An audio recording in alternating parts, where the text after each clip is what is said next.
Horror Hangout podcast where two bearded film fans watch the best and worst horror movies of all time. My name is Luke Condo with Kate, and I'm joined by my regular co-host, Mr. Ben Arrington. Mr. Ben Arrington. And also our semi-regular co-host, Mr. Andy Conjurate Turner. Hello, guys. How's it going? Yeah, I'm good. How are you? The last time we saw you, you were in that room, I think. It was over Skype. Yeah, same room. Yeah, the very same room. T-shirt on, I think, as well. It's not been washed, has it? Oh yeah, this is my. I'm like Charlie Brown. Just open up the cupboard, same outfit. He's like Charlie Brown in so many ways. Less depressed. So Sadly. today we are in the 90s still, talking about the sort of, we call it like the 90s with the sort of bad, poor decade of horror, but there's some good gems in there. I think we found a couple of gems. We found a lot of coal, but there's some gems as well. What did we talk about last week? Well, we talked about Deep Rising last week. The 90s gets a little bit of stick for being a bit naff for horror. People see it as a bit of a lull in horror, and then I guess as we got to the end of the decade, it kind of picked up a bit, but then it went all slashery again. But yeah, I think there's a load of gems around. I've been nuzzling around like a pig looking for truffles, nuzzling. I've watched a few recently, and but this was probably my favourite of the last few I've seen. So yeah, that's interesting. Yes, So I mean, before we talk about the film today, should we talk? We weren't going to call it Guffs. We were going to call it something else, right? Or was it just old Guffs? God. Just old Guff. It's so hard to move away from the term now. As I said, other horror stuff, horror guff. But then we don't limit it to just horror stuff. What you been up to, mate? What about the stuff and the guff? Then we can talk about good stuff and the guffs. And the guff. The stuff and the guff. I like that. Yeah, okay, Remember it. Remember it for next week. Welcome to the stuff and the guff. So, has anybody got any stuff that you want to share? Or any guffs they want to share? Or any guffs that you want to bring to the table. Andy? I've got some horror gubbins that I've been getting into recently. I think since roughly the last time I came and joined you guys, obviously Resident Evil 2 had just come out. I've been on a little bit of a marathon since that happened. I managed to do Zero. That's why you haven't changed your clothes. Just before it is, yeah. Yeah, been in the world of survival horror since. Yeah. So I did Zero just before the remake of 2 came out. After that, I went into the remake of the original, and then I did Code Veronica. That was hard to go back to. It's probably the one that's been polished up the least. The tank controls are so hard. So hard. I just ran into the arms of many zombies. Was it a remaster you played with that? It was a remaster of Code Veronica X from the Xbox 360, so it's slightly polished up from the Dreamcast, but the controls haven't been updated, so it was tough to get into. But it was alright. Then I did 4. I did Resident Evil Revelations, and I've just started Revelations 2 that I'd missed at the time. But, Barry Burton Menswear's in there. He's great. Barry Burton. So he's good. His daughter's in it. Claire Redfield's back. It's got some nice little mechanics in there. It's a lot of fun. So, which one's your favourite? It's hard to say. I really enjoyed playing 4 again, but having gone into it after playing some of the old ones that had the original sort of survival horror feel to it, it is easy to see why people went, oh, it's not really the same anymore, because it does play a lot more like an action game. Yeah. There are some good survival horror bits, aren't there, in Resident Evil 4? Some bits that really stick out, like the regenerator bits, and I'd say towards the end when you get a little minecart section and things like that. That's when it feels very arcadey and like a full-on action thing. And when you're karate kicking hundreds of dudes over, that does seem a little bit less horror-y. But I remember the chainsaw guy with the Hessian massacring. I remember that being terrifying. We just hear that chainsaw in the distance. The early bit where they come after you and in the village, and it's very sort of claustrophobic. Yeah. I'm finding Revelations 2's got some different ways of doing environments. There was quite a big open forest early on, and that still felt claustrophobic because it was dark and there's fog and there are things coming out from the trees, and it was a nice change of environment there. But to be honest, I'm still riding high off that remake of 2. It was very, very, very good. Okay. Are you gonna go on to 5 next? Yeah, do you think? 5 next, and then 6, which I only really got about 10 minutes into originally, and then I hated so much that I gave up on. So we get through that. And then 7, I'll do that last. I did about half of 7, but then something else came out and I lost momentum and tried to go back into it. It was like, I've forgotten how to control this game, so I'm just going to go back and do it again. We played a bit of 7 in VR, and that was kind of amazing. We didn't play all of it because it makes you feel a bit sick.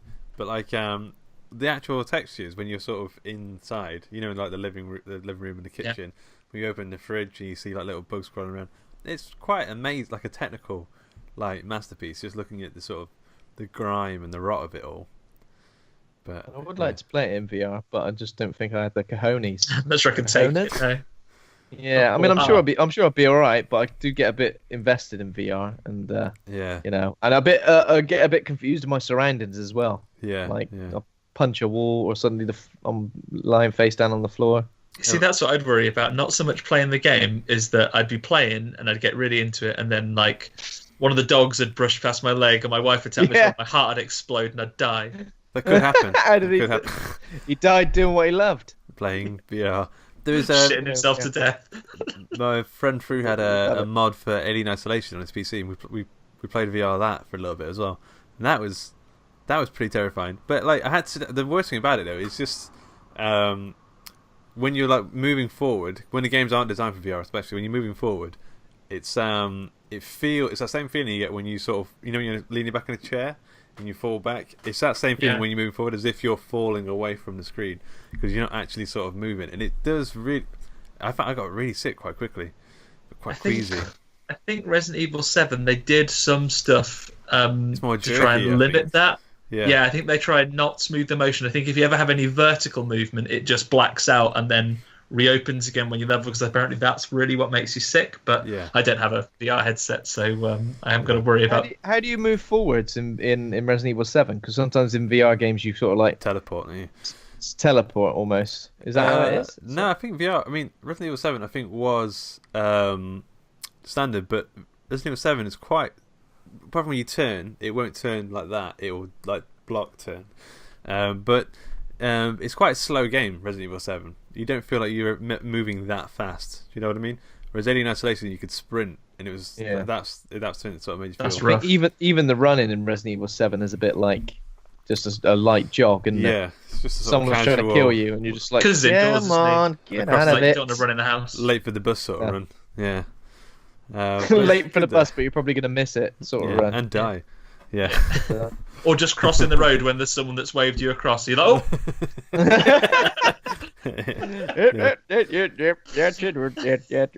What about you, Ben? Got any stuff for Guff? I've not really been playing all that much or watching all that much. I finished the Umbrella Academy and I read the first volume of the Umbrella Academy comics. Just to round that off nicely. Definitely want to watch some more of that. I think that's great. Andy, you've seen it as well, right? Yeah, it's a great show. I bought the comic, but I haven't started it yet. But cool. It's a good show. It's good to see what bits they've picked out of the comic book and put into the show, and how they've sort of elaborated on some bits which are really minimal in the comic, but they've really expanded them in the show. But yeah, I really enjoyed it. And I mean, I'm always a bit. It takes a lot for me to really get into a new show. But yeah, I really liked it. I think I preferred it to any of the Marvel shows that I've seen. I think it's like a really cool. As I think I said to you, I think the only thing that I found a little bit frustrating was the amount of music cues. I felt like there was like a new song for almost every scene, and it just felt a little bit like not needed so much. But I guess it's a minor gripe. Yeah, I was surprised with how little extra comic is already finished, because when I went to pick up the volumes I thought, I'll buy the first few volumes of this, but looking on old Comixology, only the first one's been collected. The second arc hasn't finished yet by the look of things. It's not been collected. It's not coming out though, is it? It's not, because Gerard Way he was actually writing Doom Patrol nowadays, right? Yeah, so I don't think he's still writing Umbrella Academy. I think so he's on hiatus, or he's heading up something in DC as well, is that right? We did. It was the sort of the weird. I can't remember the name for it, but it was Doom Patrol, and like 3 other titles. but there was all the sort of more stranger, like Doom Patrol was almost Dardarist in the sense that no two panels really made sense with each other. Like you just there was no sort of linear narrative to it, but it seemed like a lot of fun. I'm trying to think of the range. Is it the Young Animal range? Is that what it's called? That sounds about right. That does sound right. Yeah. Yeah. With Gerard Way, there's a lot, even an Umbrella Academy. There's a lot of like really out there stuff, and it's good to see that they kept a lot of it in some way or another in the show. Yeah. Like there's stuff where you go, that is pretty much mental. That's so bonkers that we'll probably just not put that in the TV show, but they do kind of keep a lot of it in there. I like it. I like when they do stuff like that. Have you seen Happy? That's another great. No, I haven't. Adaptation. I haven't. I think you did. I think you. I've been meaning to watch it. Do you know? You know what it's about? So it's about a guy who his little daughter gets kidnapped by some serial killer, and then he teams up with his little daughter's imaginary friend, played by Patton Oswalt, his little unicorn, to find her. It's a really great concept, and it's a bloody good show as well. Yeah, I'll definitely have to give that a go. What about you, Luke? Any gufferage? Stuff for guffage? So I rewatched Get Out as it's on Netflix, and Get Out. Mate, it's even better the second time. Like it's such a good film. I was watching it thinking the first time I watched it, I was like, this is good, but it's not like as good as people are sort of lauding it with. But this time I was like, it actually is good, as people were saying. It actually is good. There's like bits, like really sort of beautiful cinematic moments where he goes into the sunken place for the first time, and there's like the really haunting violin sounds. There's some real tension that still got me this same time around. I was only sort of half watching it because I just thought, I've seen it before. I'll just sort of dick around on my phone while it's on, but I just found myself watching it like from start to finish again, and it's just great. It's a great film. So we got Us coming out on the 22nd of March, isn't it? Yeah. So obviously we'll have to do an episode on that. I think it's been shown at SWX. Was it S? Yeah, I've heard it's quite different to Get Out. Yeah. It's like people trying to get in or something. People trying to get in. Yeah, it's called Get In. Yeah. SXSW, isn't it? Yeah. Did I tell you my mum was watching it and she texted me? Did I tell you that? Well, Get Out. She texted me saying, "I'm watching the film Get Out, and Ben, please tell me, does he get out?" That's what she said. And I just said, "Mum, I can't ruin it for you." But yeah, she really enjoyed it, and she's probably the kind of person who would go, "Nah, didn't really like that." Did you see what the original ending was supposed to be? So he's got out of the house and he's sort of driving away and stuff, and then he's strangling the girlfriend character, and then the police lights show up. Originally, it's supposed to be the actual police who turned up and then blamed him because he's a black man. That's exactly what I thought the ending was going to be. Yeah. As soon as I saw the flashing lights, I was like, for God's sake, the police officer from earlier is now gonna. It felt like that was it, and it was. I guess it was a nice little spin on that, but at the same time, it was a bit like. Yeah. Well, Jason Blum apparently said to Jordan Peele that you can't have the guy go through all this and then do that to him at the end. So he changed it. I don't know. I mean, that's the most memorable things about. Yeah. It makes a lot of sense, and it sort of goes full circle. It would have been the Mist style. Yeah, I was going to say it's like the Mist, like the Mist, the Wicker Man ending. And it would have been one of my favourite films if they did that. It's like the bleaker the ending, the more I get very titillated. Titillated by the bleak. Yeah. You get back from the cinema with a big smile on your face. Cat's like, how was the film? Oh, it's brilliant. Really horrible, grim ending. Having such a good horrible, grim ending. Right, cup of tea. Yeah, okay. So in the end, everyone died, and world's ruined. But other than that, no, nothing really. I've been reading some stuff, and that's about it. So, anyone else got anything they want to chuck in there before we move on to the main course? I guess move on. I'm starving. Listening to your list, Ben, of 90s films, and we'll talk this later, but have to side with Luke and disagree with you on Congo. Congo is absolutely horrible. Yeah. And it's brilliant. I've not seen it in a long, long time, but I remember. Wait. What are you disagreeing with me on? The fact that I said it wasn't a horror film. Well, interestingly, I looked at the genre. People's eyes out. It's horror listed. It's not listed. Sorry, it's listed as a action mystery or thriller mystery. I know it was mystery and not horror, but like I remember it being horrific. Like, I'm not saying it's bad. That's not what I said. Did you think I said it was bad? No. I mean, no.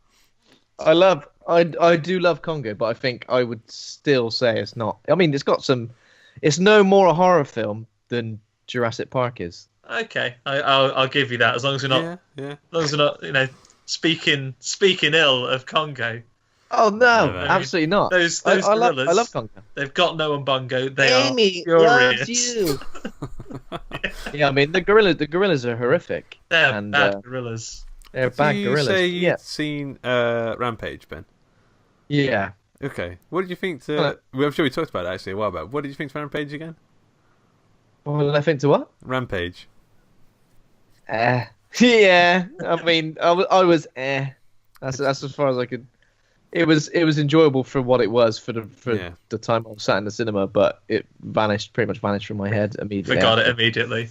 I'm just thinking it would be a really good pairing with Congo. Those two films together would be great. Monkey Shines. Yeah. John Carpenter's Monkey Shines. Or is it Wes Craven? I've never seen. I don't think I've seen. No, I don't think I have either. That's definitely a horror, isn't it? Yeah. It's absolutely. It's the monkey servant, right? Yeah, the guy's paralyzed and he gets a monkey assistant, but then the monkey. It's not John Carpenter. It's George A. Romero. Yes. Yes. I was wrong on both counts. Yeah, it's great. It's great. Okay, maybe that should be one future then. Maybe we should. Let's do a monkey horror. Yeah. I'm always up for monkey horror, mate. Yeah. It's weird because like that monkey story I know through The Simpsons, and most horror things I know through Treehouse of Horror. Like that's our sort of first. Exactly. Yeah. So many amazing references. But not this film. Not the Relic. The Relic has never been done by The Simpsons, unfortunately. But I mean, the Relic. Do you want to tell us a bit about it, Ben? I gotta say, the little blurb for it sounds way more interesting than the film actually comes out. Okay, so The Relic is a 1997 science fiction horror film directed by Peter Hyams and based on the best-selling novel Relic by Douglas Preston and Lincoln Child. Film stars Penelope Ann Miller, Tom Sizemore, Linda Hunt. A homicide detective and an anthropologist try to destroy a South American lizard-like god who's on a people-eating rampage in a Chicago museum. That's what I mean. How good does that sound? It sounds insane. It sounds badass. Yeah. But, so, it's got 34% Rotten Tomatoes, which is slightly more than Deep Rising. It's got 5.7 out of 10 on IMDb, which is slightly less than Deep Rising. So the critics love this one. Well, they like it more, but the audience aren't as big on it. I mean, have you seen this one before? You must have done, right? Yeah, so I've seen this quite a few times. This was another one of those films that I was introduced to by my mum.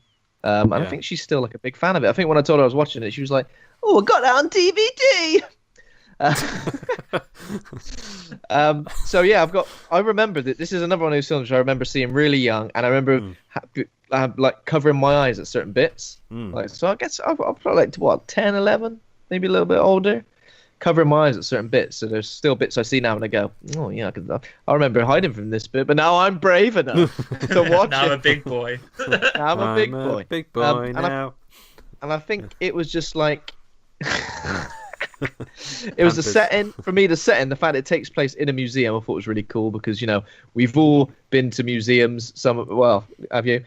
We've all been to museums and kind of like wandered around the corner on your own a little bit and wandered into a creepy area with like lizard-like gods and stuffed animals. And I don't mean, yeah. And we've all done that, and it's kind of like there's something quite. You understand what that sort of fear feels like, and I think the director originally wrote this screenplay after he'd had a dream when he was younger where he'd been locked in a museum overnight, and there was this big diorama of like a whale and a big squid up like hanging from the ceiling, and in his dream he was concentrating on something else, and when he looked back the squid was gone. So I think he'd held on to that creepy idea and made a film of it based on. I didn't know if you were making that up as you sort of were saying that. No, it's true. And I thought you were going to take a left turn and saying that squid was in Deep Rising. That squid ended up in Deep Rising. But yeah, so obviously it's something quite close to the director's heart, and I think the creature design in terms of the monster we get is incredibly unique, and I think that's what I always liked about it. Like, it wasn't just a run-of-the-mill stand. You know, it could have been just a giant lizard or anything like that. It wasn't run-of-the-mill. It was very unique. And the film, I don't know if you guys noticed this, but it's so dark throughout. Like, I always used to think, well, not always used to think, but when I watched it recently, I thought, is it just lit, like, with natural light? Because sometimes you're literally like, what the hell is going on? You can't see anything. Do you think that's on purpose, right? It's got to be on purpose. I don't know if they did it on purpose to kind of like maybe hide the CGI, but I think a lot of the creature design is really good as well. So, like, obviously it's practical for close-ups, and it's CGI for the bigger shots, which is obviously very, very Jurassic Park. And I think some guys who worked on Jurassic Park worked on this as well. It's not a perfect film by any stretch of the imagination, but I think in terms of the origin of the creature and the story of the creature and why it's doing what it's doing, and obviously the big reveal of the creature, I think is incredibly unique. Is there a big reveal of the creature? There's no, like, I don't remember there being a big sort of... Well, sorry, the big reveal of the origin of the creature. Oh, okay, sorry. What the creature actually is, I guess. Which I understand was a much bigger reveal in the book. I think it was revealed right at the end of the book. Okay, whereas this, I think you're slowly drip fed to you throughout the story. I mean, you come to understand a bit, I guess, from the intro. But I think it's a really good creature feature. It's one that always kind of creeped me out a bit. I don't think it's aged particularly badly either. As I said, I watched out of all these 90s films, I think this one's actually aged probably the best.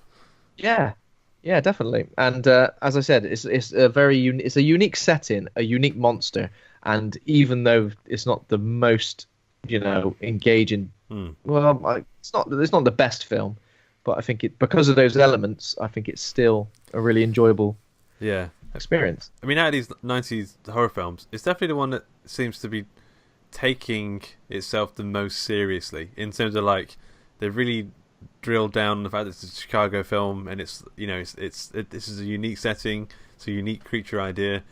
There's tons of locations, tons of characters. It feels like a much bigger film than it is, but I was pretty confused at times, I've got to say.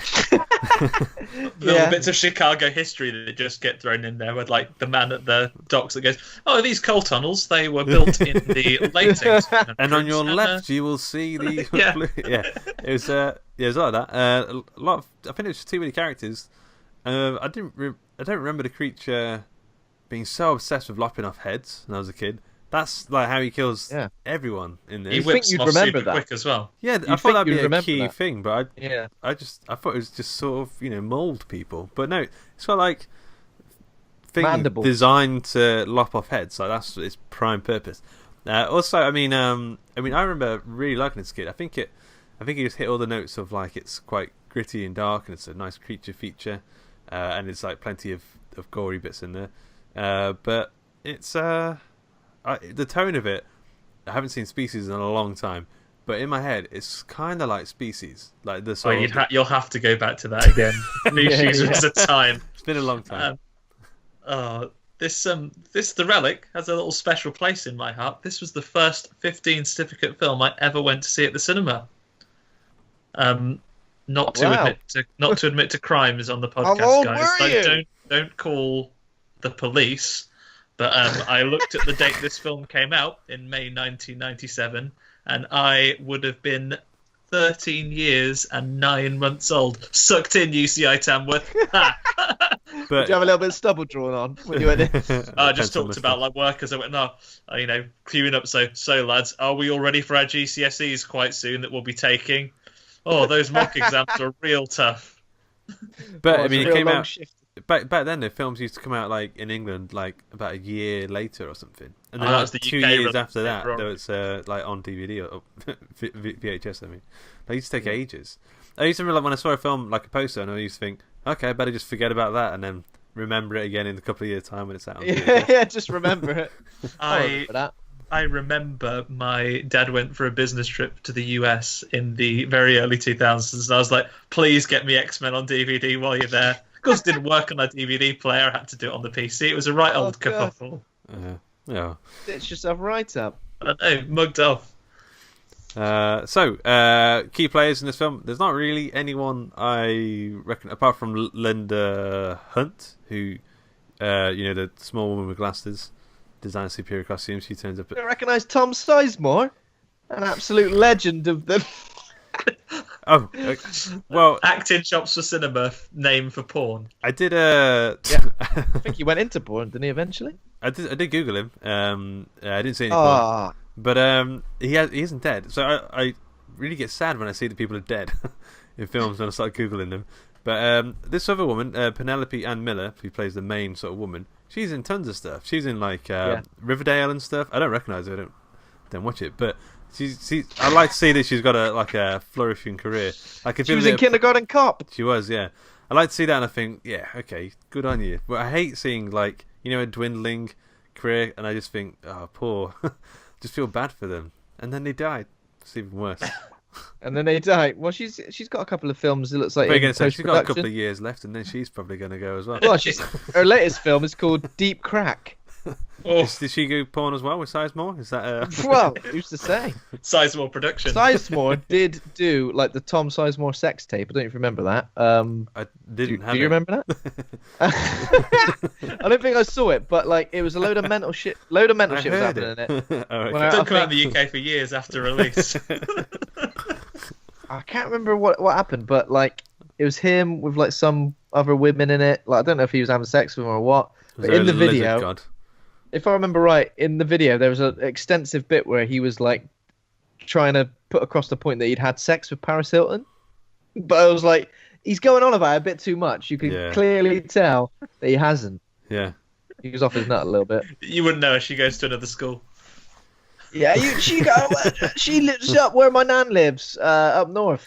Paris Hilton. Yeah. Always at it. We were like rabbits. She wouldn't admit to it if you ask her now, obviously, because it's a sacred trust. But yeah, exactly. She'll never admit it. She'll take it to her grave. I just imagine that in his alleged sex tape, that he'd want puns in there, wouldn't he? Probably about having like, oh, you don't look like satisfied. Looks like you need more size. Or should you need more size? He's built like an absolute unit in this film. Like he's got a massive trench coat on, which I feel like would fit. Kafuga. A massive, yeah. A massive Kafuga, but yeah. Yeah, he's good in this. I thought he plays the I'm not going to say supernatural detective, the detective who's superstitious. He's very superstitious. He's like he's got a lucky bullet. It seems very 90s, that idea of someone having a quirk. Like they're a normal detective character, but then they've got the quirk. So this one's superstitious. He's like a prop. Yeah. Yeah. He doesn't like to step over bodies. Doesn't like to walk on the ladders. Smash black mirrors. Cats. There is a cat jump scare in this film, right? There's a cat jump scare that is accompanied by like about 7 or 8 hits on the violin. It keeps going. Unless the video I was watching was just glitched out, but it did feel like that sting went on for quite a while.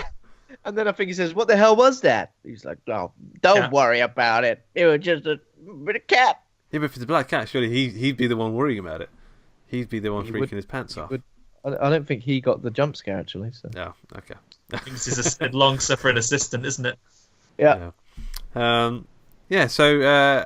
like I said, I was pretty confused, mainly around the whole first half an hour of the film, because we open with like tribal drums, and there's a guy called John Whitney who's like the Bruce Parry of like our, is it Bruce Parry? Brian Parry, one is.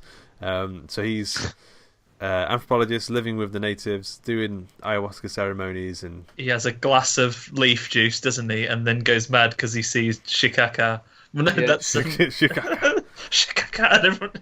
No, it's Kathoga? Kalula. Singaya? Yeah. So Kathoga is like the name that they give to essentially the creature, right? Yeah. But so it means he who walks on all fours, right? The ghost so he drinks the cup of soup that they make for him, doesn't he? Yeah. And it's like, oh no, beef and onion. Yeah. it's scald not as well. He's like, no. Yeah. Yeah, and then he has a moment, obviously, where he's a little bit scared. And all the tribesmen are like, we stitch you right up, mate. You never know what's coming. Yeah. Yeah, spiked. You've been spiked, mate. So he does, and then he boxes up. Here's how I understand it. He boxes up some leaves with the fungus in, and sends it back to the museum. But he doesn't want it to go back, so he goes to stop it from going back. But then tries to bribe the captain. He says, them boxes, they can't go back. I'll pay you. And the captain kind of goes, I'm really busy, mate, but don't worry, we'll look after your boxes. Yeah. And then just goes. Yeah. And then John Whitney just sort of goes in the boxes. Goes in the boxes, and the boxes are on. But as it sets off, the boxes are still on the. They're on the docks because the boxes are open. So just got Chinese rugs in them, and they've come from South America. So I don't know how they pulled that off. And he's like, no. He goes, oh, blooming heck! Yeah, wait. So the boxes don't make it to America, do they? They go by air freight later, So he does that, and then we see him just lamenting that the boxes aren't there. They're just full of rugs. Okay. And then we see the boat arrive, and then just in a side comment, then the costume design lady just says, "Oh yeah, these came in by air freight. They just got left on the dock, so they flew them over much quicker anyway. I don't know why I didn't ship everything like that." It's a little bit of a convoluted sort of beginning, isn't it, for us to try and understand. For us to try and understand, first of all, what the hell's going on, and second of all, like, understand where this creature comes from, I guess. Yeah. Because I guess it's supposed to be that way. So we find out as, the doctor, the biologist, at the museum starts finding out. We find out at the same time as she does. But still, it's a bit of a convoluted beginning where you're like, what? To understand how he gets there, though, Ben, you're going to need to understand. Leaves. You're going to need to understand about the history of Chicago and the coal tunnels, because that is. Luckily, I know everything there is to know. For you to understand how it all works out. Yeah. So we see the boat comes into the docks, right? We leave Shikaka and all those Chicago. guys over there. Yeah. Chicago. And we go to Chicago. Yeah. And then we see the boat arriving, and it's like the Dracula ship, the Demeter, isn't it? It turns up and it's a ghost ship. Everyone's gone. Obviously, everyone is missing their heads. End of the Lost World. Yeah. Yeah. A boat with no living crew manages to park at the. Maybe, I don't know. I'm not a sailor. I'll say that now. Maybe boats are really easy to park, and I'm being unfair. I think they just sort of you just sort of let them float into the parking spot, right? It's like the Button Moon spaceship. You just press a button, America, and then it goes. Maybe the captain, like he parked it up, and then he just went, "Oh, I'm dead now as well." Yeah. Yeah. With his last ounce of strength. Yeah. Shit. Put it in the sat nav. So everyone's dead on that. We're introduced to Vincent D'Agosta. He's a cool detective guy. Him and his partner, they search on the deck. They sniff out a severed head with like no eyeballs and stuff. In the bilge. Yeah, which is the horrible, dirty, great. I had to Google that because I wasn't sure what a bilge was, so I had to Google it. I'm still not really sure what it is. But it's a horrible low bit of the boat where all the filth and muck is. Okay. And they find all the dead bodies, severed heads, and all that filth. I feel sorry for his assistant there, who's like, "Oh, I've searched the ship before you arrived, done a really good job of it," and then they get scared by the cat. He goes, "Oh, is this the bilge?" Opens it, literally tons of bodies. Oh, god damn it! I've already filled out the paperwork. Start over. Yeah. And then we move on to our other main character, Dr. Margot Green, who is getting dressed outside of the museum. She's got a top off, and there's little kids perving. Those little kids, sons of bitches. Because they're all talking about wagging the school, but they're going to go on the field trip first. For American listeners, wagging is like playing hooky. I think that's what they call it over there. Bunking off? Anybody? Bunking off, yeah. Skiving. Truancy. Ben, did you say wagging down in Bristol? No. Bunking off for me. Oh, bunking off. We never had that. We had skiving and wagging. Skiving was there, yeah. Skiving and bunking off. Yeah. Wagging. The wagging, just when I hear it now, it's like, what? But back in the days, that's what you did. You wagged. You wagged it. I wagged off. If you were bad boys, like, what are their names? Eugene and something else, Joseph or Jason or something like that. They're no good, and they're sassing Dr. Green. So, no, what are you a doctor of? Being like an idiot? And she's like, fuck off, kids. We bunked off and we gone to a museum. You know that? We gone to a museum. Because we're just absolute legends. Eugene's got a good point, though, because his mate wants to wag off early, and he's like, no, we should go to the museum because we can't go to the arcade now anyway. And he goes, oh, fair dues. Go to the museum. Yeah, so they go to wag off and get some learning, some after-school learning. We're gonna wag off at the museum where all of our school has gone anyway on a field trip, but we're not gonna hang out with them. We're gonna be doing our own thing in the museum. So screw them, okay? You don't want to look at the giraffes. You want to look at the whales. Look at the giraffes whenever I want, mate. And the teacher mostly just shouts, don't run, literally about 10 times. And then it goes into the museum and the security guard's telling the kids not to run. Yeah. So watching, oh, God, I ain't got kids. Idiots always running. Egypt. These I don't think these kids last that long anyway, do they? So we were introduced to Dr. Frock, who's Margot Green's boss, mentor, lover. We don't find out, but they get a shipment of boxes from John Whitney. They've got the leaves with the fungus in there, and they're like, these are very interesting. I think they just think they're packing leaves, but they've got like interesting, like little sweets or something. They look quite tasty. Little fungus balls. Little fungus balls. And then actually, the burning them and stuff. There's also some statues that have come in. So this is another thing. There's a lot of shots of this with people like prepping statues that I don't think really seems to go anywhere.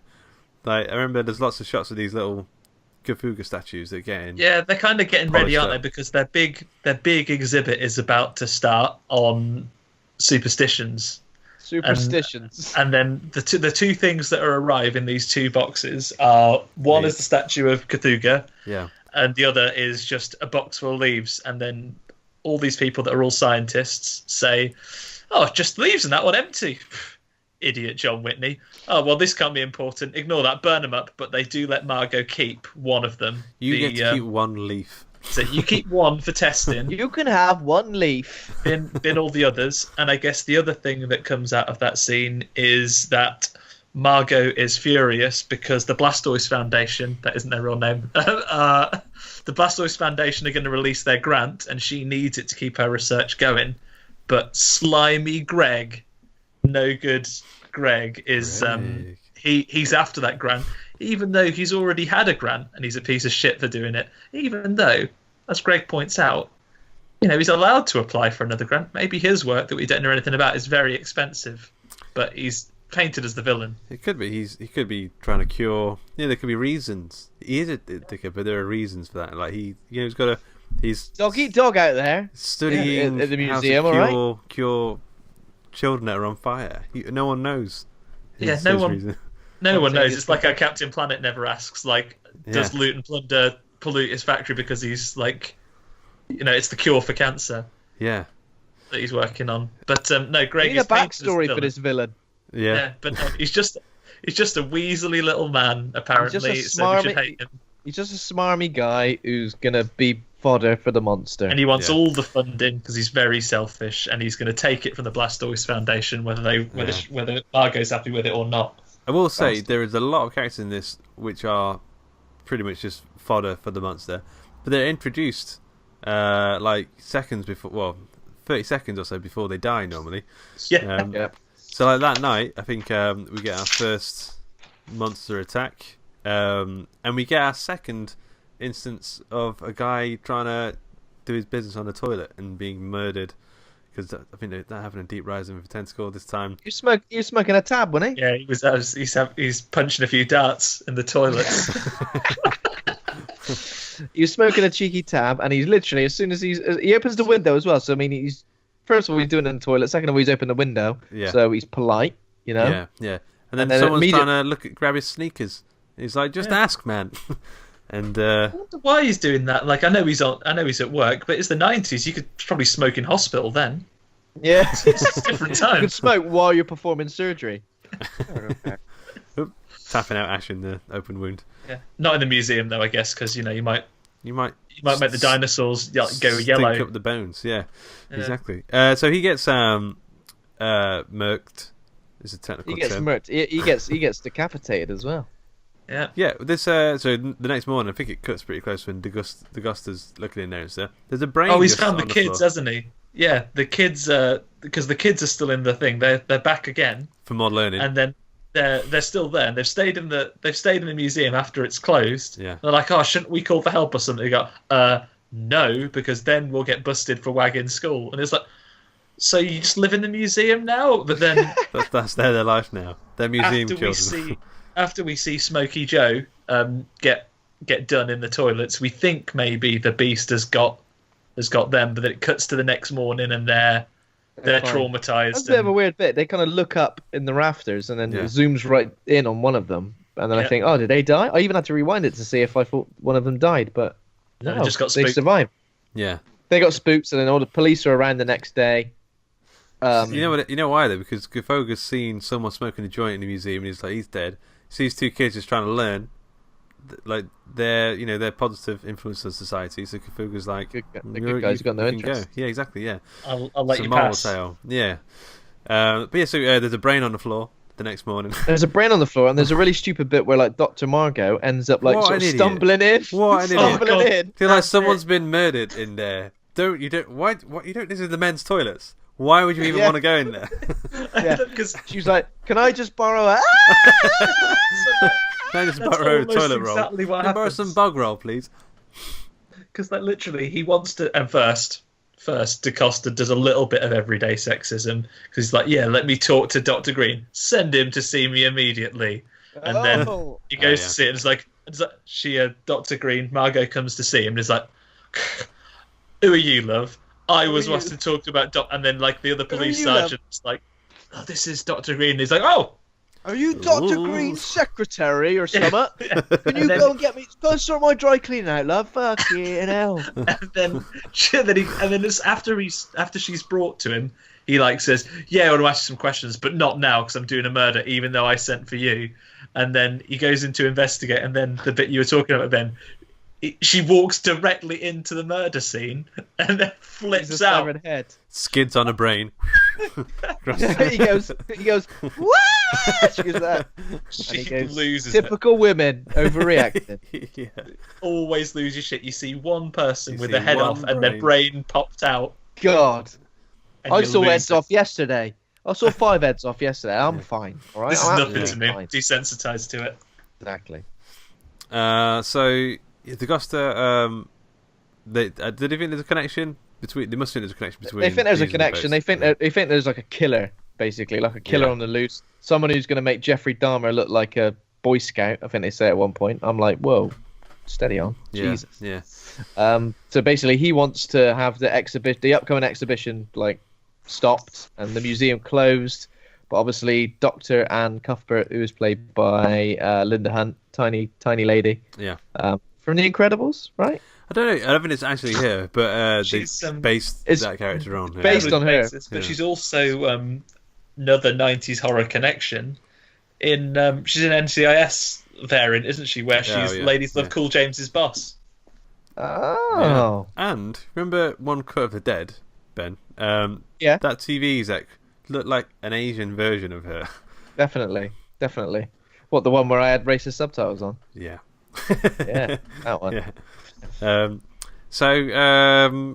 Well, they've closed down the exhibition. I think DaCosta wants to, and the science boss lady is very unhappy about it. She's already got the catering done. She says to DaCosta, "You got to get this caterer, otherwise, have you ever had those little salmon things, those little bits of toast?"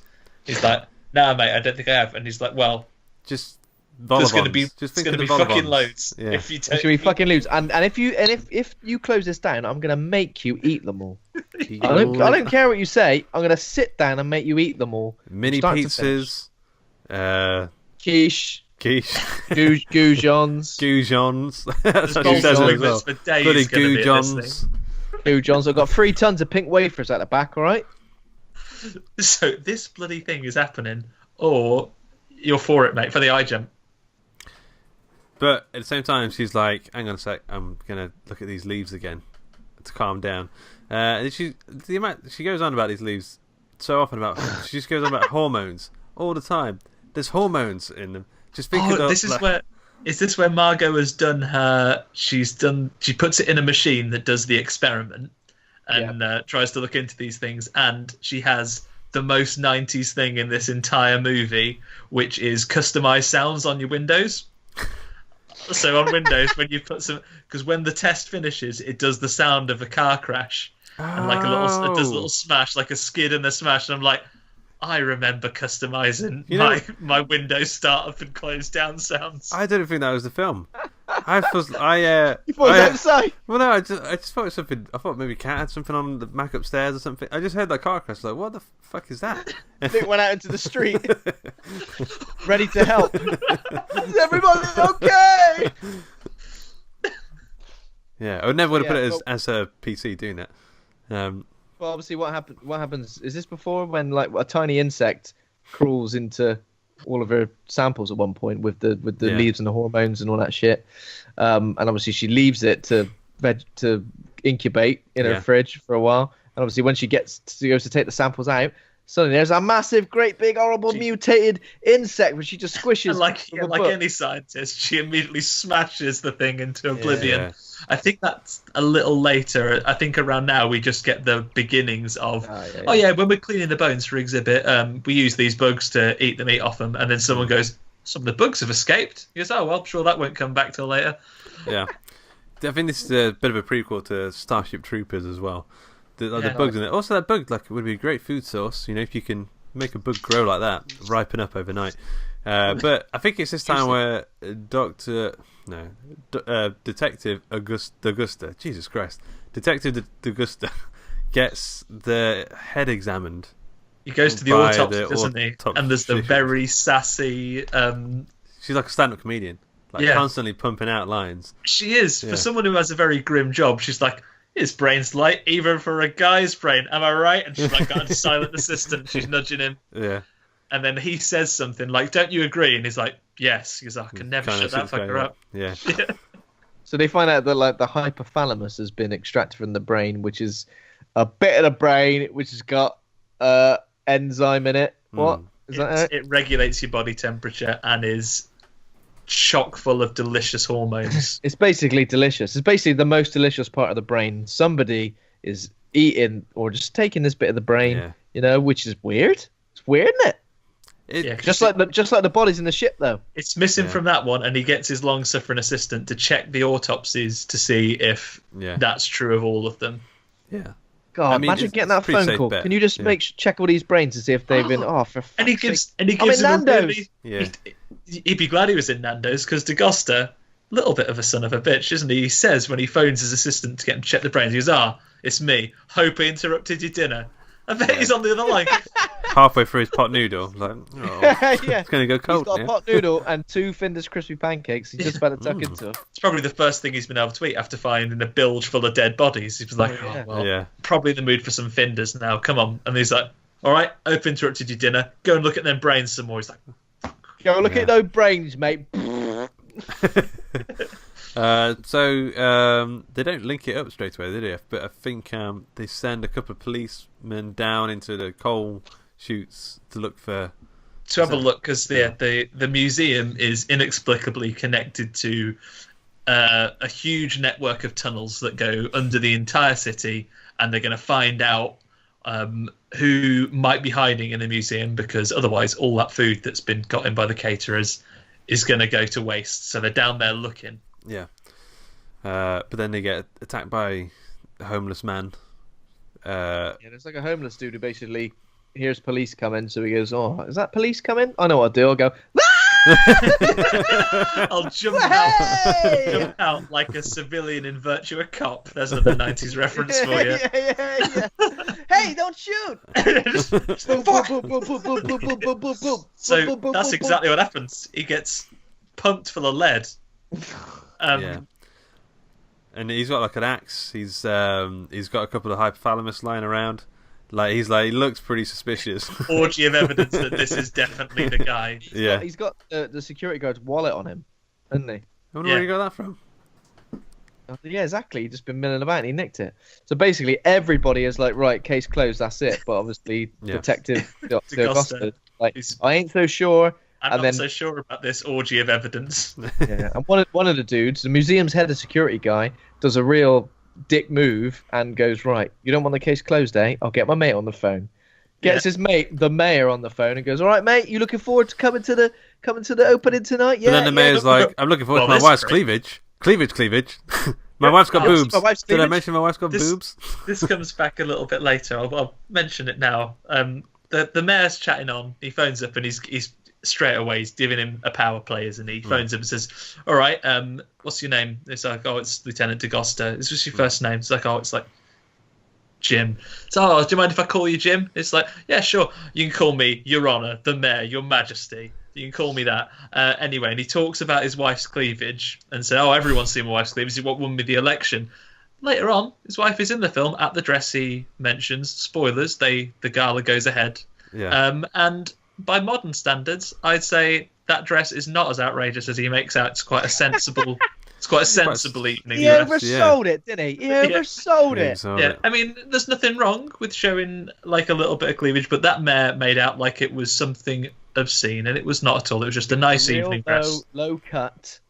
No, I'd say he's quite obsessed. They go, all right, mayor. He's implying it'd be like nipple singlets and like a belt. And that'd be the mayor really is selling his wife like a piece of meat here to the voters, obviously, and in the reality, she seems, from all accounts, just a normal, classy, professional woman out on dinner. Yeah. There we go. So basically, in your face, the mayor. Augusta is still like convinced. Obviously, something is not quite right. So he orders a lot down at the museum. All except for the main exhibition hall, and then he's got like police presence pretty much throughout. He lets them open it, doesn't he? But then he'll say, because basically the mayor here is the mayor from Jaws, effectively. It's like, murders? No, open it anyway, because I've got social plans. Yeah, pretty much. Exactly. But yeah, you're right. D'Agosta insists that the police will be there. That's all right, they'll wear suits, they'll fit in. But they're going to continue searching. And they're going to bring more dogs down into the tunnels to look for the for the real murderer. So obviously, right up until this point, pretty much they're just looking for a dude, looking for a crazy dude who likes taking heads off and eating brains. First mistake. Yeah, nice, simple. First mistake. Don't assume. And then we get maybe the part of the film that probably put a fair few people off with the dogs. No one likes to see a dog get beheaded. But so they're searching around the basement. One of the two dogs run away. You hear one of them cry. It's dead. And then the other one, it's just like lost its confidence. Runs off for a bit. Yeah, it's a bit shy. I had to pause the film and give my dogs a hug at that point. I was like, it's okay. Yeah. Did either of you catch the dogs' names? They're like Greek mythology named or something, right? Aren't they? You've already immediately showed yourself to have more class than me, Luke. Their names are Castor and Pollux, and I was like, "This all come out before Face Off." It didn't. It came out after. It came out just after Face Off. Sorry, Face Off came out just after, but then Castor I looked Troy. It up, Luke, and yeah, Castor and Pollux Troy. It's as you say, it's a Greek myth thing, and I think there's something to do with Gemini as well, the star sign. But I only learned that after Googling it to find out that Face Off came out after this movie. Well, I like to come across as smart, but this is part of the trivia, not the questions that I've picked, but it's just part of the trivia research. So I don't know anything. I'm stupid. But and then the doctor killed. The guy gets killed. And then one of the searchmen, right? Yeah, but D'Agosta sees that it's not a human thing right now. He knows that it's I think creature. D'Agosta, I think by now the opening of the museum is in full swing, and the new exhibit, the mayor and his wife and the Blastoise couple that run that foundation. Just picturing actual Blastoises now in evening gowns and Blastoises, Greg fed flutes of champagne. Yeah. Oh, and I guess the bit maybe this hasn't happened yet. So Margot has been doing a research, and she wanted to show her mentor, the Professor, Professor X, the findings that she's had about the mixed DNA that's in these samples, because she's finding plant and animal in there all together. And then nasty old Greg gets them trapped in there. That's what we're going to go through, because it's important. Yeah, nasty old Greg. See, at this point, it seems like Greg's like going, "Come on, guys, you got to get yourself out of there now, because I don't want to just, get the grant on my own. Like, I need a bit of competition or something." Did he say that at one point? Yeah, he kind of comes along, doesn't he? And he's like, "Oh, you're going to come to this party then? Because, don't let me just sweep the Blastoise money away from you." And she's like, "No, I'll be along in a minute. But then she's kind of obsessed with with like all the bug DNA that she's been looking at. All the hormones he keeps talking about. Yeah, they are getting results at this point. They are getting results at this point, aren't they? Where they find out like it's like insect and part reptile. lizard. Insect and Sub-Zero and reptile and all. Do they find out it's got human in it yet? Is that yet? No, not yet. No, that's a little bit later. They haven't got his juice yet.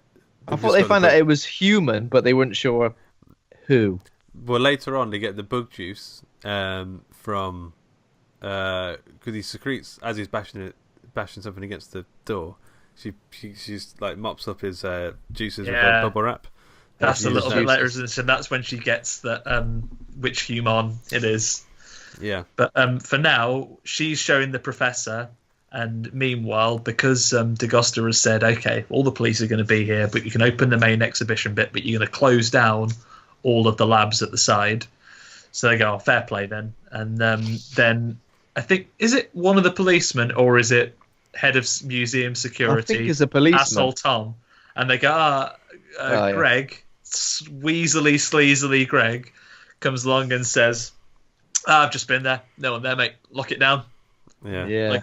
Lock it down in a way that like no one can raise the alarm.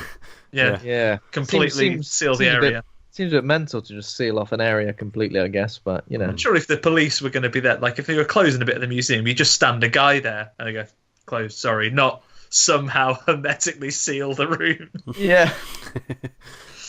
And then obviously while the exhibition thing is going on, a headless body of somebody falls into the ground. This is the second film in a row that we've talked about on this podcast where the crowds go wild and literally have scant regard for anyone else and just literally run over people's heads, smash into people, escape the museum. Goes into the rotating door, she gets squished. Gets a blood nose, doesn't she? As they're all escaping, I was like, oh, this is like the Gloucester cheese wheel hunt. Yeah. As they're sort of rolling down the stairs. Right, there goes the cheese. Fucking got it! Jumping head first into things. It also struck me as like if that happened, a headless body fell and smashed. Like, I don't know if I'd immediately panic. No, you wouldn't. This is the thing. You'd be like, go, what the fuck's unless you saw on? the creature. Then yeah. But unless you saw the creature and thought, I'm next, you would just go, what was there's a head. First of all, I'd think, what was that doing up there? First of all, you'd be like, ain't real. It's part of this. It's part of this superstition exhibition. Yeah. Superstitious exhibition. Second of all, if it was confirmed that it's real, you'd be like, what the fuck? What the hell's going on? Where's that come from? Yeah. I don't think your initial thought would be at any point to just sprint towards the nearest exit. Yeah. Also, literally punching people in the head to get them out of the way. In our society, I think we're all very familiar from a young age with like drills and evacuating safely. But like the guys, as soon as like the one dead body falls from the ceiling onto some spikes, they go full on Buster Keaton. They literally, it's Reptile, Mortal Kombat wise. He gets knocked off the pit, uppercutted off, down onto the spikes, and then literally everyone, they must have blown their stuntman budget because these guys are tumbling. Some guy does like a Liu Kang flying kick through the door. Yeah, he does that, and then someone does like a split kick over the top of someone, and they tumble down the stairs. OTT, these guys. Jeez, is it just because they're the rich and the famous or whatever? Yeah, idiots. Maybe. They've got idiots, man. All that money, not an ounce of class. And even before they get out the door and get down the stone museum steps, there's a bit in the lobby where they're all tripping over like velvet rope. And it's like, like velvet museum, do not cross strip. They're tumbling over that. Just go round. People literally like this whole film is just about the horrors of that, of not knowing how to evacuate properly. Yeah. Well, so the doors are closing, and there's lots of people left in, and I can't remember. The policeman tries to stop the door by putting like a wooden chair. DeGosta gets back. Wooden chair. He has come out of he's rescued the other dog, and he's come back up to the main bit. Is it Sizemore? I don't know who it is. It's a policeman. You're right. And then you're right. He gets the wooden chair and he does like he slides across the thing, sliding it. But who would have thought it that flimsy wooden chair? This massive steel door's coming down. I'm just going to stop it with a meringue. Just a single meringue with a single shredded wheat. Just there. That wasn't substantial enough. This origami chair. Intact. Yeah. An origami crane. I'm gonna just come on. Can you imagine if like the museum lady had gone, that was Jesus's chair, the most valuable that was a chair Jesus sat on when he used to play computer games, you idiot. He made that with his dad, Joseph, not God. Him and his dad made that. You mug. Crushed. So yeah, and now we get like. Sorry, I was going to say, then the situation of the people trapped inside. Sizemore is somewhere in the tunnels, and then Wheels and Professor X and the woman Jean Grey. They're in the lab somewhere, stuck there, and then there's a monster, and the monster they're locked in because of Greg. And the monster seems to have developed the ability to teleport around the museum, depending on who needs to die next. Impossibly quickly, right? Because it's all gone awry. Because all of this happens when the doors close. It's because the computers and the power in some part of the facility have gone wrong for what appears to be no apparent reason. Because there's two technician guys going, "Oh, the fire's going off," and then there's robberies, and then it says we're having an earthquake. And then Dennis Nedry comes up on the screen like, and then they get rickrolled. Yeah. It's just because there's a Kafoga loose in the museum. The security system literally has no protocol for that. It just goes, what the fuck is going on? Yeah. It sets them all off, and then the guy basically says, I can't get Jurassic Park back online without Dennis Nedry. And says, oh, well, go and reset the power. And thankfully it isn't down this corridor of pipes. It's just literally the next room. And the fella goes, oh, don't lock the door there, mate. I fucking hate it when you do that. And then he goes to the next room where the power is, and then it turns out that Kathogo has smashed the fuse box. He's given it a fist in. It's been busted. So Kathoga, should we try and describe what this creature looks like for people who maybe not seen this film? So it's like a reptilian cat. It's like a lion chameleon. Lion chameleon with like insectoid mandibles, and it's got like a weird black Mohican, and like a fluffy tail. Oh, it's got quite a fluffy face as well, right? Is it? It's like a predator's face. Yeah, I feel like it's a Komodo dragon with like the head, the drumming Muppet. It's got like that kind of head on it for some reason, but with the predator jaws. So is it scary? Animal face, predator jaws, and draws. Beetle mandibles. They've definitely reused the Velociraptor feet, but bigger. Yeah, its feet, right? It's a weird one. Is it scary? I think it's interesting. I mean, I still don't understand how it just keeps lopping people's heads off, because it has like a weird way of doing it. Like it's mandibles. It locks on, and then the head just seems to screw around. I don't know what happens, and it just unscrews people's noggins.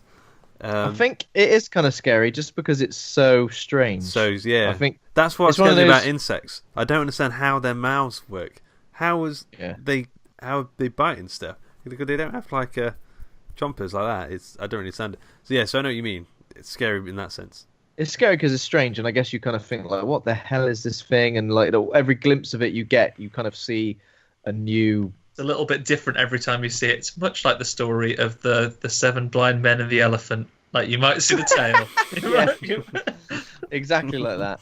Yeah. But yeah, it's kind of like, even the CGI, because it's so dark, I suppose every time you see it, and even when it's CGI, it still kind of looks legit. That's all right, doesn't it? Yeah.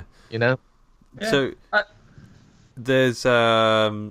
It's busted the electrics, basically, and then the dude goes back in, and then his mate, who he told not to lock the door, if he had, maybe he'd been fine. He's had his head lopped off, and then he gets it as well, so they can't get Jurassic Park back online, or the museum, because it's not happening, and it's raining inside now because the sprinklers have gone off. And this is where DeGosta gets on the phone to the mayor and says, right, you're coming out through the tunnels. I don't care that you don't want to walk through the water. You can fire me on Monday, but for now, shut the fuck up. Yeah. I'm in charge around here. And it works. They, like, half of them try to escape that way. The Sleazy Greg... Yes, Sleazy Greg stays in the lobby with the Blastoises because he's going like to... laughing at their jokes and stuff. Yeah, and he's going to get funding. He does that, doesn't he? Yeah. Around about now, the SWAT team arrives. Cathoga comes to eat some of the rich folk. I think he eats Greg at this point, and he has a look.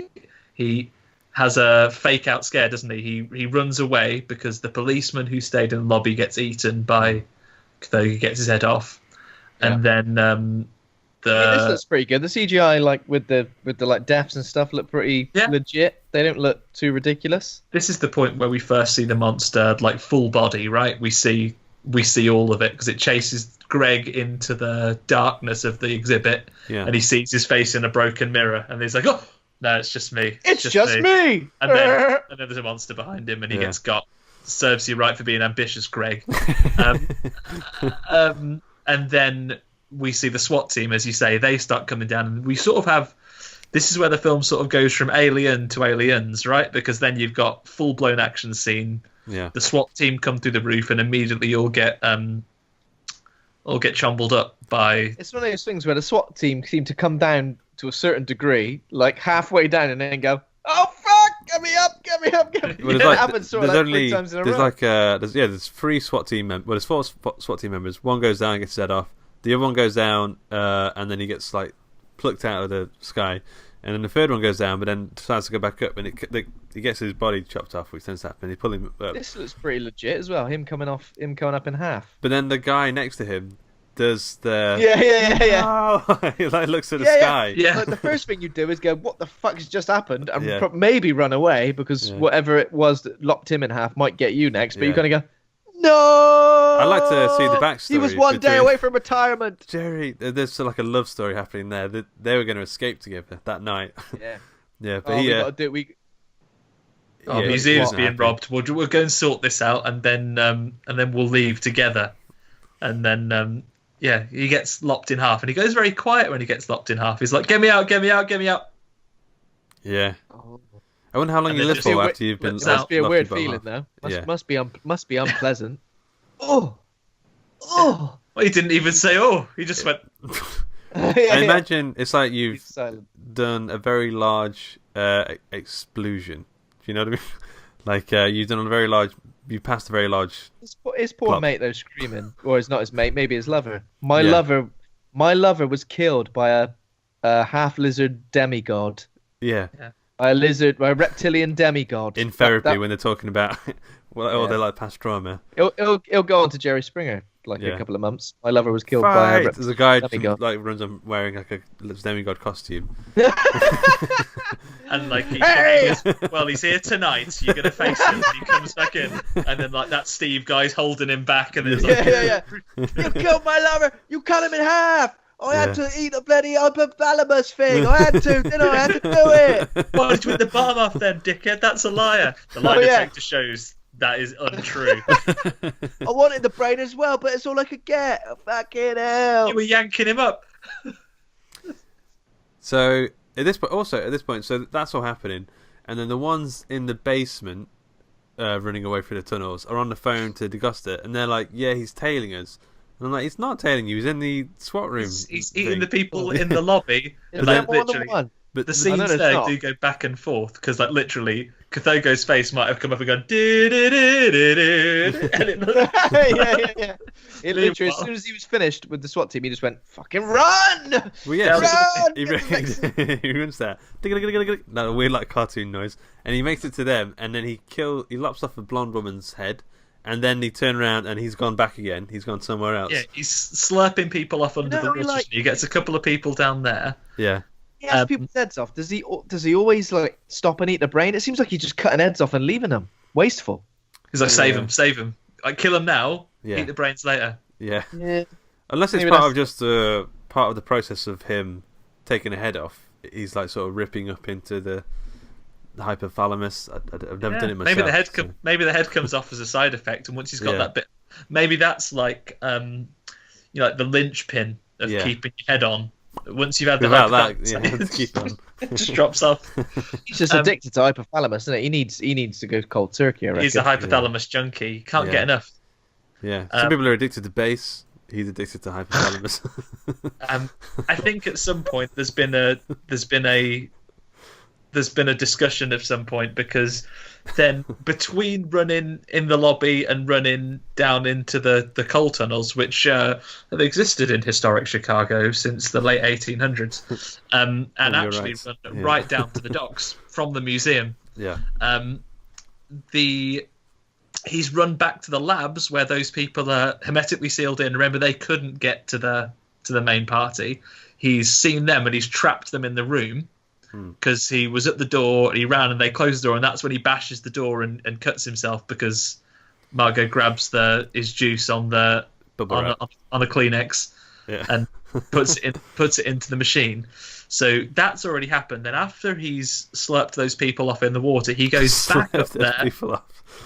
He goes back up to the top, and he gets Professor X. The guy, he gets, harsh, isn't it? He gets the professor. The guy tries to use his mind to fight back. He does that, but he's got one of the helmets on. He's 2% Magneto. You don't need my hypothalamus. I'm old. It's all dried out. And he goes, "I'll have it anyway." To be fair, I don't think that guy is that unhappy about it. He's having a big old smile at him, isn't he? He's just happy to see, because he's got a theory about the Mephisto principle or something. Evolution happens through grotesques of DNA, which I sort of agree with in a way. But he's just happy to see it in person, I think, and then he dies. And then he's like, I immediately regret liking it a second ago. Yeah. He's a little bit horny for it. He's like, "Whoa, you sexy bitch!" I don't care. Like, I'm not, again, much like I'm not a sea captain, I'm not a scientist myself, but even if I really loved science, if I loved animals, if I was David Attenborough into animals and I saw one that was going to eat me, I still might think, oh no. If you like really love roller coasters, like you love roller coasters more than anything in the world, but they were like, this fantastic roller coaster, but it lops your head off at the end. Like there's a bar.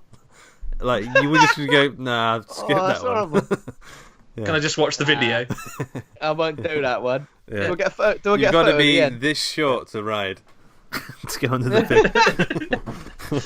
Yeah, but he loves science enough, so it's just like, thank goodness, I finally can. He looks a bit like Bill Nye, the science guy, actually. Yeah, I can live my dream of eventually. I always said when I was growing up that the way I wanted to go was not peacefully in my sleep, but having my hypothalamus ripped out by a monster. Everyone said I was mad for wanting that. Said it's very unlikely to happen. Who's laughing now? My dreams come true. Who's laughing now? It can't be that painful, can I mean, like, there's like what 10 seconds of pain and then you're gone. Like, so it can't be. What are you doing then, mate? There's no nerves in your brain, so I guess your brain doesn't hurt and it gets eaten. But like the pathologist said at the start, it controls your temperature and all your hormones. So you're going to be a state. You'd be too hot, too. You don't know what to do with yourself for those 10 seconds. Like I'm like that anyway. I've got no temperature control. Anyway, I'm either too hot, too cold. You should have your hypothalamus looked at, mate. Go and tell the doctor my hypothalamus is off. I'll go, Kothogo, Dr. Kothogo, can you have a look at my hypothalamus, please? So is it around about now that we find out the true identity of the Kothogo? Yeah. Yeah, so she does the DNA analysis. She knows Kothogo dropped his wallet. It's human. John? She knows it's human. And then I think they are they're making their plan, and then the computer makes its customized noise again. She goes, "Yeah, there was a time someone crashed outside my house again." Same people. And then she sees that not only is it human, but it's mate John Whitney. She's like, John Whitney, son of a bitch. He's changed. Oh, I read that there's in the book the creature has got John Whitney's necklace on. That makes sense. Yeah. And I think in the book they think that somehow the creature has taken it as like a memento. Yeah. Should have had his hat. He wouldn't just in his Hawaiian shirt. He's had his hat on. I think that would have been quite cool. I think he's wearing a Hawaiian shirt, isn't he? It almost feels too ridiculous for him to for us to see him in the boat as a normal dude, and then suddenly, how much time is supposed to have elapsed between him getting on the boat and realizing there's loads of Chinese rugs? Well, that insect got kafugalized in 24 hours, so he got kafuged. I mean, he had plenty of time. It would have been nice to have seen some kind of mid-transformation like the fly. Or mid-transformation. We saw him looking all scaly and fudged. I would have accepted him just looking a bit poorly when he was at the docks. Yeah, but then if the book obviously tried to make it a big reveal, but this film didn't really try to make it a big reveal at all. We knew John. Well, do we? I mean, we just think it's a monster, don't we? And then it's like, John Whitney. Yeah, it's difficult to know now because I would have liked it if he said something like, "Hello, all right." Yeah, said something that only John would say. All right, mate. I don't know. We need to establish a catchphrase at the start. Like he had a catchphrase at the start. That's a Whitney. Blooming heck, I never knew that. That's a Whitney. Blooming heck. Yeah. Breaks into "I will always love you." Yeah. Like another famous Whitney. Oh, no. Rest in peace. So, I think it's all kicking towards the end now, right? So, Augusta. They plan to freeze it. They get some They get some liquid nitrogen, and they're like, she says it's a bit lizard, isn't he? We'll freeze the son of a bitch. She's like, he's cold-blooded, so he will freeze. But I'm pretty sure anything will freeze if you put liquid nitrogen. Yeah. So let's use this deadly chemical because he's a lizard. This will kill him. Yeah. But then that plan quickly goes out the window because it's going after the people in the tunnels again. So they go, right, we've got to go and get him. So then they go into the tunnels, but then the plan is quickly abandoned because the monster's come in. He shuts her in the room. Old DaGosta says, right, Margot, you stay here in the safety of the lab, and I'm going to go and freeze him. So off he goes, only for him to turn up in the lab again, and for her to come up with her own plan, which is to smash all of the very, very flammable chemicals to make a bomb by putting some powder in one jar and putting some liquid in the other. I put on my notes on this bit, she is an evolutionary biologist, not a chemist. And why would she know what would make a bomb? She's done a bit of chemistry here and there. She knows what makes a bomb. She's been on the dark web. She probably did double science, didn't she, in her GCSEs? Yeah. So you do them all. Physics and bombs. Physics and bombs. Yeah. Oh, I did a minor in bombs because you have to do an optional. Yeah. So she's done that. John Whitney, as the Beast, comes and sees her, and he doesn't lop her head off quick like everyone else. Maybe because she knows him, he licks her for a bit with his gross tongue. A bit mental, though, isn't it? Like, we're made to think this was obviously a bit of a Aliens moment, or is it Alien or Alien? Do we get a bit of that in Alien 3? Alien 3 because she's pregnant. What? No, she's like we're supposed to think, oh, actually, he's not going to kill her because he recognizes her. No, I'm not buying that. Like, he's clearly just 100% monster. There's no Whitney left in him. No Whitney left in him. And this, obviously, when she sort of sets him on fire, this is the only bit I thought where the CGI looked a bit dodged, and the CGI looked a bit. Well, he just kind of as soon as he got on fire, he just popped like within. Like, I don't think things do that when they're on fire. They don't. Yeah, he gets set on fire by the by all the stuff, and then immediately she does like a 200-meter sprint to the water tank that she hides in, and he's like inches from her. But she still manages to outrun. They outrun like the slowest explosion ever as well. This explosion just keeps boom, boom, boom, boom, boom, boom, and she jumps into like a tank full of water, and then gives him an action, like an action star finish. She's like, "You go to hell," and she's like, Kafuga. I wouldn't be so confident at that stage. I wouldn't be so confident. I'm in a tank of water, and explosions happening. There's a Kafuga. It's there. He's being ready to lick your face. He's gonna eat my hypothalamus. He recognises you. He recognises you. Gonna give it a forked tongue, and that's that. It ends. The people escape. The people who survive the tunnels escape, and then obviously the police break into the lab, find the charred remains of the Kafuga, say that looks fucking mental, and they rescue Margot from the tank. Yeah, she's banging along in the tank, isn't she? And then I like if they just kind of forgot about her, and they're like, "Yeah, we're gonna lock this down now." What's that banging? I don't know. It's best not to look into it. I've had enough mysteries. A nice final shot as well, panning away from the.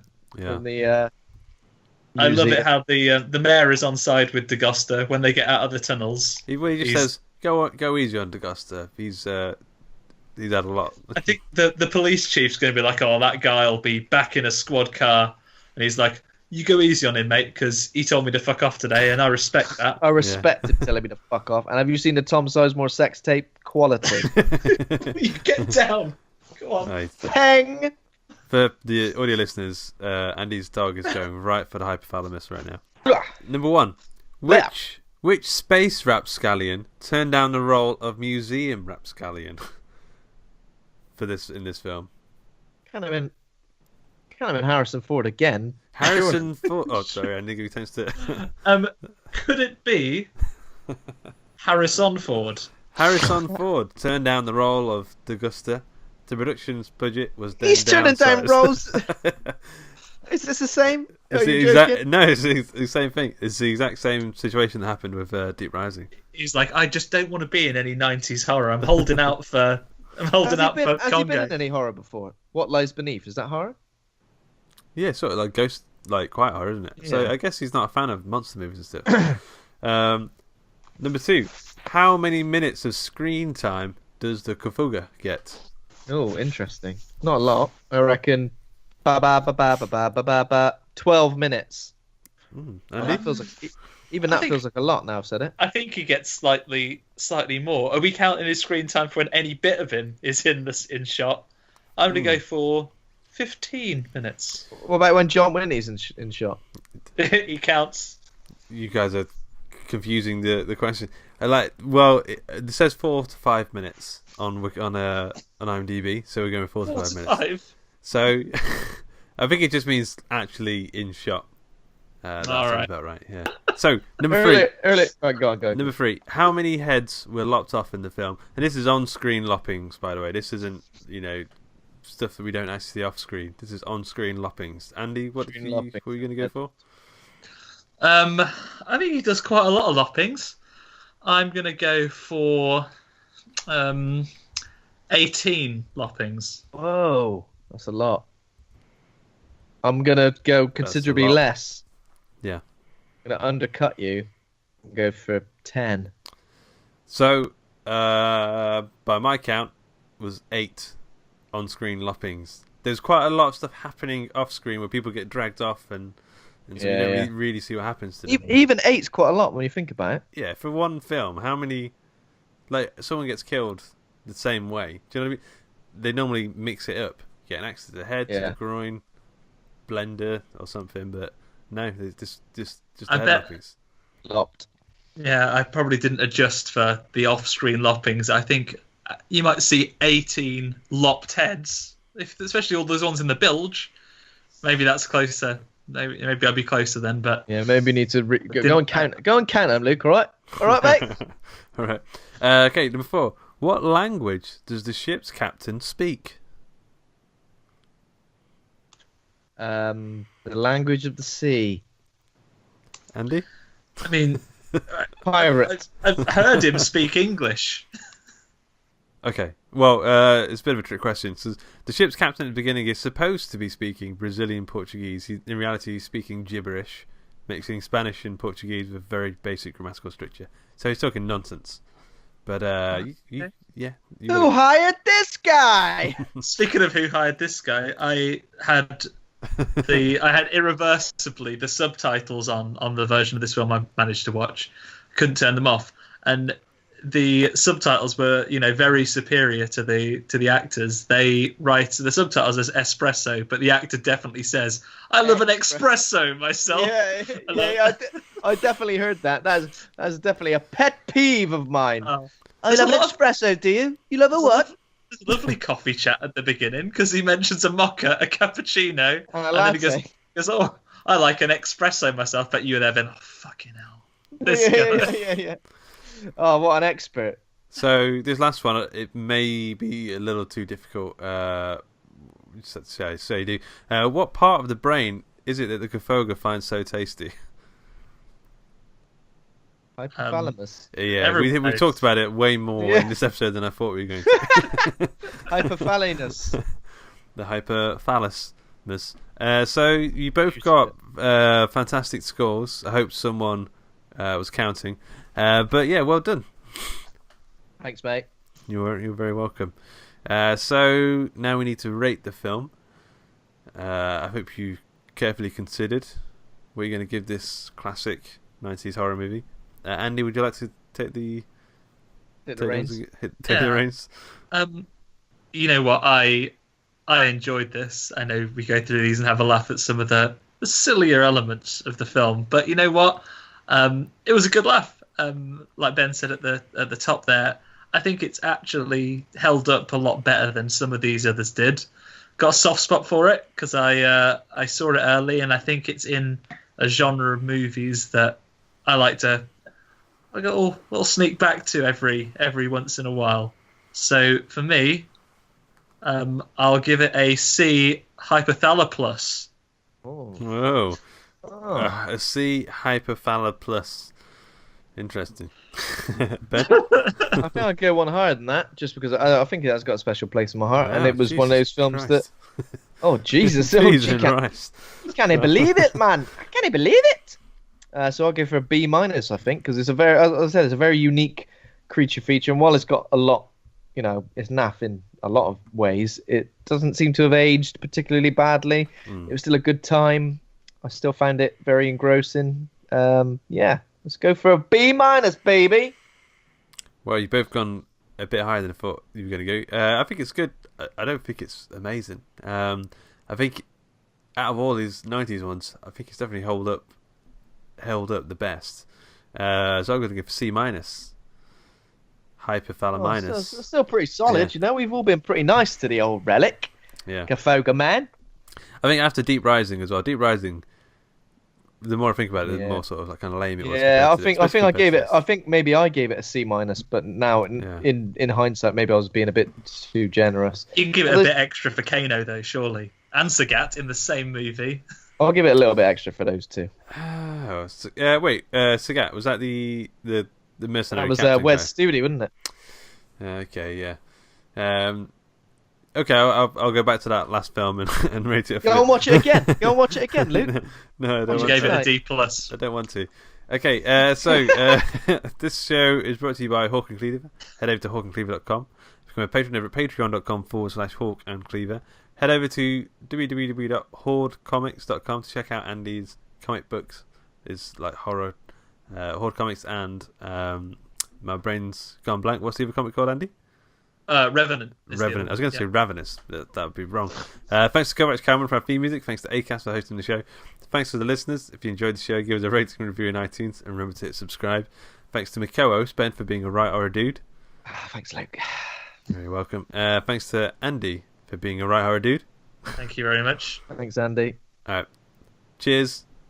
Been a pleasure. That was a long one. Cheers. That was a long one. Oh man, it's always a bloody long one. I don't know about. It's more